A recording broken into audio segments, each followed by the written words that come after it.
ಮಯ್ಯಾಸ್ ಕಿಚನ್ಗೆ ಎಲ್ಲರಿಗೂ ಸ್ವಾಗತ. ನಾನು ಶೈಲಾಮಯ್ಯ.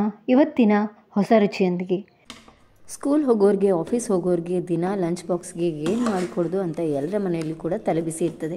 ಹಾಗೆ ನಾವು ಮಾಡುವ ಅಡುಗೆ ಆರೋಗ್ಯಕರ ಕೂಡ ಆಗಿರಬೇಕು, ಬೆಳಗಿನ ಗಡಿಬಿಡಿಗೆ ಸುಲಭ ಕೂಡ ಆಗಿರಬೇಕು.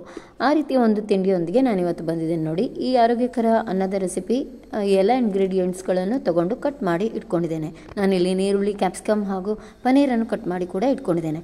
ಹಾಗೆ ಇನ್ನೊಂದು ಬದಿಯಲ್ಲಿ ಅಕ್ಕಿಯನ್ನು ಚೆನ್ನಾಗಿ ತೊಳೆದು ಬೇಯಲಿಕ್ಕೆ ಕೂಡ ಇಟ್ಟಿದ್ದೇನೆ.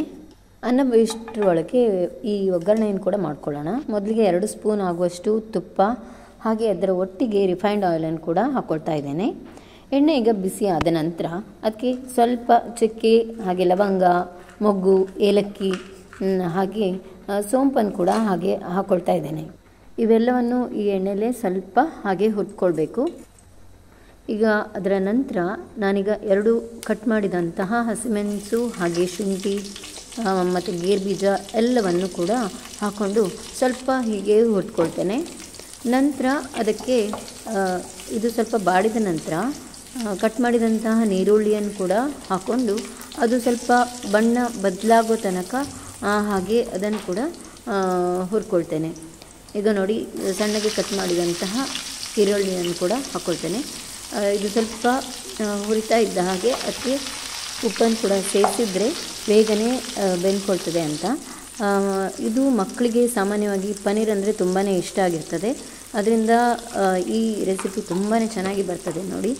ಈಗ ನೋಡಿ, ನಾನು ಈ ಹಂತದಲ್ಲಿ ಉಪ್ಪನ್ನು ಸೇರಿಸಿದ ನಂತರ ಈಗ ಸ್ವಲ್ಪ ಬೇಗನೆ ಬೆಂದು ಬಣ್ಣ ಕೂಡ ಬದಲಾಗಿದೆ. ಈಗ ಕಟ್ ಮಾಡಿದಂತಹ ಕ್ಯಾಪ್ಸಿಕಮನ್ನು ಕೂಡ ಹಾಕ್ಕೊಳ್ತಾ ಇದ್ದೇನೆ. ಹಾಕ್ಕೊಂಡು ಇದನ್ನೊಮ್ಮೆ ಚೆನ್ನಾಗಿ ಬಾಡಿಸ್ಕೊಳ್ಬೇಕು.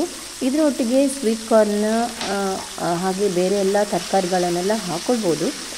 ಅದು ಆಪ್ಷನಲ್, ಇದ್ದರೆ ಹಾಕ್ಕೊಳ್ಳಿ, ಟೇಸ್ಟ್ ತುಂಬ ಚೆನ್ನಾಗಿ ಬರ್ತದೆ. ಬೇರೆಲ್ಲ ತರಕಾರಿಗಳನ್ನು ಹಾಕಿದರೆ ಸ್ವಲ್ಪ ಬೇಯಲಿಕ್ಕೆ ಟೈಮ್ ತಗೊಳ್ತದೆ ಅಂತ.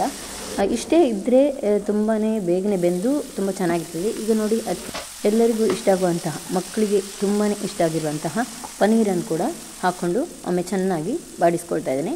ಈಗ ಅದಕ್ಕೆ ಫ್ಲೇವರಿಗೆ ಕಾಳು ಮೆಣಸಿನ ಪೌಡರ್ ಕೂಡ ಹಾಕ್ಕೊಂಡಿದ್ದೇನೆ.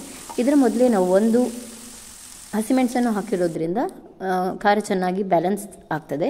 ಈಗ ಎಲ್ಲ ಹುರಿದು ಚೆನ್ನಾಗಿ ರೆಡಿಯಾಗಿದೆ ನೋಡಿ. ನಾವು ಆವಾಗಲೇ ಬೆಂದು ಇಟ್ಕೊಂಡಂತಹ ಅನ್ನವನ್ನು ಕೂಡ ಈ ಹಂತದಲ್ಲಿ ಹಾಕ್ಕೊಳ್ಬೋದು ನೋಡಿ. ಇಷ್ಟನ್ನು ನಾವು ಹಾಕ್ಕೊಂಡು ಒಮ್ಮೆ ಚೆನ್ನಾಗಿ ಕಲಿಸ್ಕೊಂಡ್ರೆ ಕ್ಯಾಪ್ಸಿಕಮ್ ಪನ್ನೀರ್ ಬಾತ್ ಲಂಚ್ ಬಾಕ್ಸಿಗೆ ಹಾಕಿ ಕಳಿಸ್ಲಿಕ್ಕೆ ರೆಡಿ ಆಯಿತು ನೋಡಿ. ಈ ಹಂತದಲ್ಲಿ ನಾವು ಉಪ್ಪನ್ನು ಕೂಡ ಹಾಕ್ಕೊಂಡು ಅಡ್ಜಸ್ಟ್ ಮಾಡ್ಕೊಳ್ಬೋದು.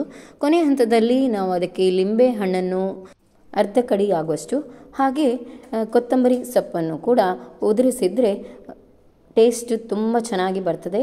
ಹಾಗೆ ಇದು ಬಿಸಿ ಬಿಸಿಯಾಗಿ ತಿನ್ನಲಿಕ್ಕೂ ಚೆನ್ನಾಗಿರ್ತದೆ, ಹಾಗೆ ಲಂಚ್ ಬಾಕ್ಸಿಗೆ ಹಾಕಿ ಕೊಡಲಿಕ್ಕೂ ತುಂಬಾ ಚೆನ್ನಾಗಿರ್ತದೆ. ಅದರ ಟೇಸ್ಟ್ ಅಂತೂ ತುಂಬಾ ಅದ್ಭುತ.